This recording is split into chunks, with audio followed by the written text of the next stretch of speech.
Coming up on Mountain News at 5:30, President Biden faces mounting pressure as he plans his response to the deadly drone attack in Jordan. And helping the helpers. A new bill on Capitol Hill aims to ease the monetary strain of having to care for an elderly loved one. Plus, we stay cool into this evening, but warmer days are on the way. Your first alert forecast coming up as Mountain News at 5:30 starts now. Dedicated to Southern and Eastern Kentucky, this is WYMT Mountain News at 5:30. Good evening, I'm Steve Hensley. New details about the deadly drone attack in Jordan. The U.S. has named a culprit. As the world waits for America's response, President Biden is dealing with mounting pressure on all sides. And of course, this is all happening during a tenuous time as his administration seeks another term. CNN's Julia Benbrook has more from the White House.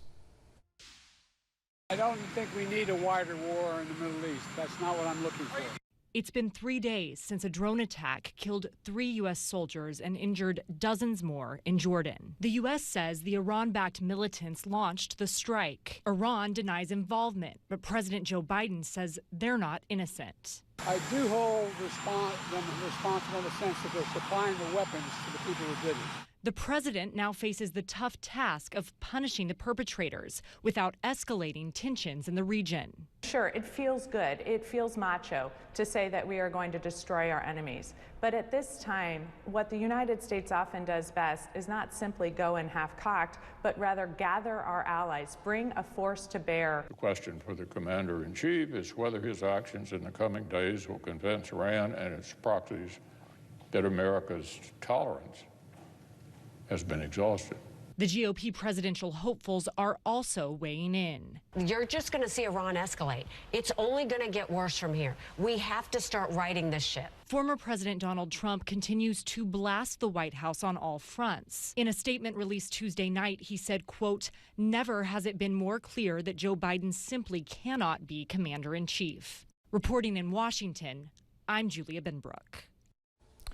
2 Georgia state senators have proposed a Longshot bill to void the RICO charges in former President Trump's election subversion case. Trump and his co-defendants are facing criminal charges in Fulton County for their efforts to overturn the 2020 election results in Georgia.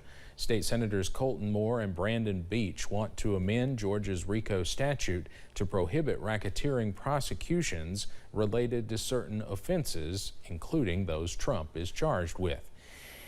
You have blood on your hands. Strong words from lawmakers to tech leaders today. The Senate Judiciary Committee held a hearing with some of the most influential social media leaders to discuss online safety issues for children. Republican Senator Lindsey Graham wasted no time in squarely accusing CEOs, including Facebook's Mark Zuckerberg, of being responsible for social media's deadly impact. Mr. Zuckerberg, you and the companies before us, I know you don't mean it to be so, but you have blood on your hands. You have a product. You have a product that's killing people. Graham went on to call for the repeal of Section 230, that is the federal law that protects websites and social media platforms for their content moderation decisions and from lawsuits stemming from user-generated content. FBI Director Christopher Wray is expected to warn lawmakers about the threat of Chinese hackers. That from a copy of the remarks Wray is set to deliver to the House Select Committee on the Chinese Communist Party. He's set to tell lawmakers that hackers are preparing to target critical infrastructure like water treatment plants, electrical grids, gas pipelines, and transportation systems. The Chinese government has previously denied claims of hacking efforts. Former Senator Jean Carnahan has died. Her death followed a brief illness. Carnahan came to serve in the Senate in a remarkable way. Her husband, former Governor Mel Carnahan, won the seat in 2000, 3 weeks after he died in an airplane crash. Missouri's acting governor appointed her to fill his seat. That made Carnahan, a Democrat, the first woman to represent Missouri in the Senate. Carnahan was 90 years old. We're live outside the station on this Wednesday evening as the annual WYMT Winter Blood Drive continues over my shoulder here. And if you want to come out and donate on this Wednesday, you still have about an hour and a half to do so. That will wrap up around 7 p.m. this evening. If you're coming out, be sure to bundle up as we are cool on this Wednesday evening. Let's take a live look from Laurel County at the London Corbin Airport, as once again we are cloudy in this location as well, as clouds continue across the mountains on this Wednesday evening, down to 41 for London, 44 in Manchester, 38 over in Pikeville, and 39 for Grundy over in Southwest Virginia at this hour. Up on the radar, most of us are dry, possibly a few sprinkles in Mingo and Logan counties in West Virginia, but again, most of us are dry at this hour, and more dry weather is on tap. As we zoom out, we are tracking high pressure over the region, and that means a clearing and drying trend is on the way as we go into tonight. So as a result, those temperatures are cool once again. Most of us fall into the upper 20s and lower 30s as you wake up on Thursday, but I do want to give you this first alert. Some fantastic weather is on the way tomorrow. The sunshine is back. Those temperatures also more mild. All those details coming up in just a few minutes. Steve? All right. Thank you, Cameron. Every year, millions of Americans have to drop everything to care for a loved one. It is an unsung sacrifice and often unpaid. Now there's a new push on Capitol Hill to ease some of the strain put on our nation's caretakers. WYMT Washington correspondent Molly Martinez reports.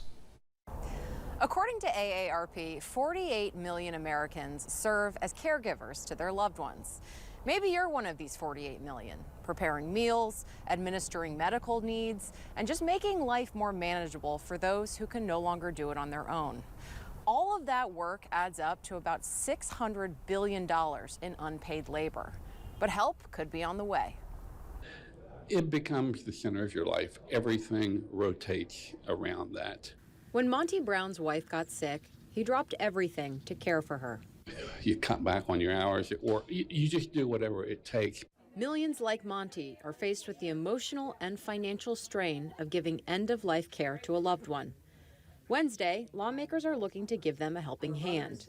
They're introducing the Credit for Caring Act, a bill that would provide $5,000 in federal tax credits for those saddled with caregiving costs. You're not only addressing these issues from the monetary and the economic way, it's the emotional energy that you expend every single day to make sure you're doing the right thing. AARP estimates caregivers spend more than $7,200 annually in out-of-pocket costs.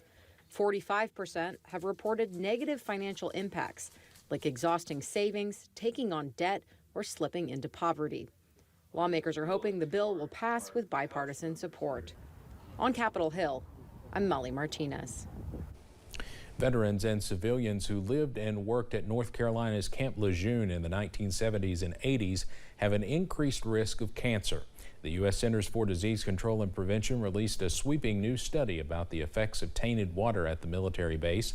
Notably, the study found that male breast cancer and other types of cancer was more common at Camp Lejeune compared to those at different bases where the water was not contaminated.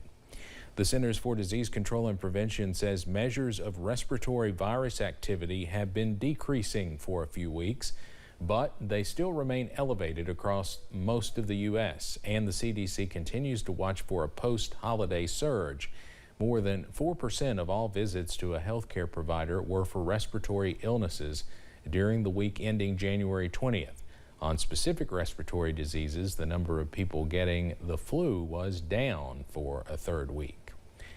Coming up on Mountain News at 5:30, we'll take a look at the dangers of water beads and tips you need to know to protect your kids. Plus, we stay cloudy this evening, but some improvements on the way by tomorrow and Friday. Those details coming up after this break.